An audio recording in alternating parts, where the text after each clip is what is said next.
নমস্কার বন্ধুরা, আশা করি আপনারা ভালো আছেন। তা আমিও ভালো আছি। আমি একটা নতুন রেসিপি নিয়ে এসেছি আপনাদের সামনে। রেসিপিটার নাম হলো কই মাছের ঝাল। তো কই মাছের ঝালটা কীভাবে বানাবো আপনাদের দেখাবো। দেখুন বন্ধুরা, কি সুন্দর মাছ নিয়েছি, কত বড় বড়। লবণ, হলুদ আমি ভালো করে মেখে নেব। কড়াইটা গরম হয়ে গেছে, আমি সরষের তেল দিয়ে দেবো। কই মাছের ঝাল বানানোর জন্য সরষের তেল দিয়ে বানাতে লাগে। তেলটা গরম হয়ে গেছে, আমি এখন কই মাছটা দিয়ে দিব।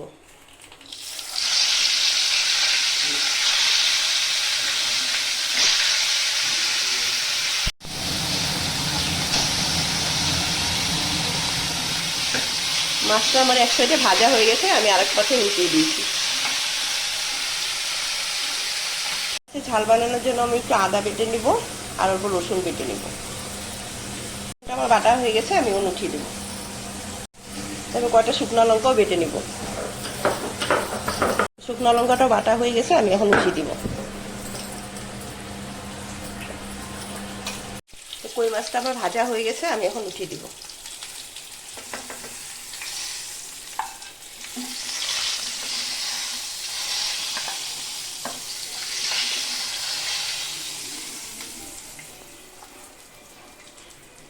ফোড়নে কালো জিরা দিয়ে দিব, পেঁয়াজ কুচানো দিয়ে দিব। পেঁয়াজটা আমি একটু লাল করে ভেজে নেব। তো পেঁয়াজটা আমার একটু লাল লাল ভাজা হয়ে গেছে, আমি এখন টমেটো কুচি দিয়ে দিব। তো টমেটো কুচি দিয়ে আমি একটু ভেজে নেব। স্বাদ মতন লবণ, পরিমাণ মতন হলুদ।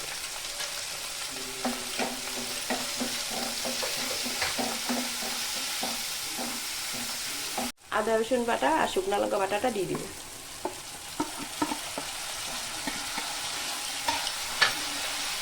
আমি মশলাটা একটু ভালো করে কষিয়ে নেব। মশলা ধোয়ার জল দিয়ে দিব।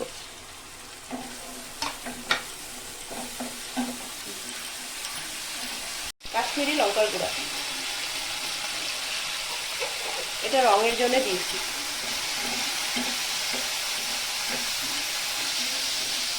তো বন্ধুরা, খুব সুন্দর আমার মশলাটা কষানো হয়ে গেছে, আমি এখন জল দিয়ে দেব। খুব বেশি জল দিব না, অল্প জল দিব।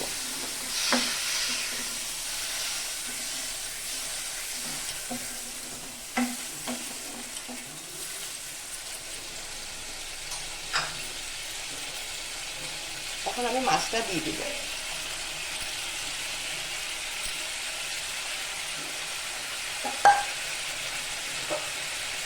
মাছটা দিয়ে 5 মিনিট ঢেকে দিব।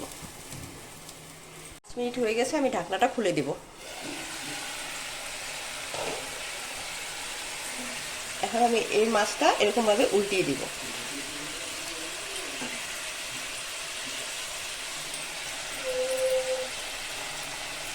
অল্প কাঁচা লঙ্কা দিয়ে দিব আর 2 মিনিটের মতন ঢেকে দিব। তো 2 মিনিট হয়ে গেছে, আমি ঢাকনাটা খুলে দিব। তো বন্ধুরা, কই মাছের ঝালটা আমার হয়ে গেছে, আমি এখন নামিয়ে দিব। তো বন্ধুরা, কই মাছের ঝালটা তো আমার হয়ে গেছে, কিন্তু এটার মধ্যে একটু ধনিয়া পাতা দিলে খুব ভালো হতো, কিন্তু আমার ঘরে নেই, এই জন্য আমি দিতে পারি নাই। আপনারা বানালে ধনিয়া পাতা দিয়ে খাবেন, খুব ভালো লাগে। আর রেসিপিটা আপনাদের কীরকম লেগেছে আপনারা কমেন্ট করে জানাবেন, আর আমার চ্যানেলটা সাবস্ক্রাইব করবেন।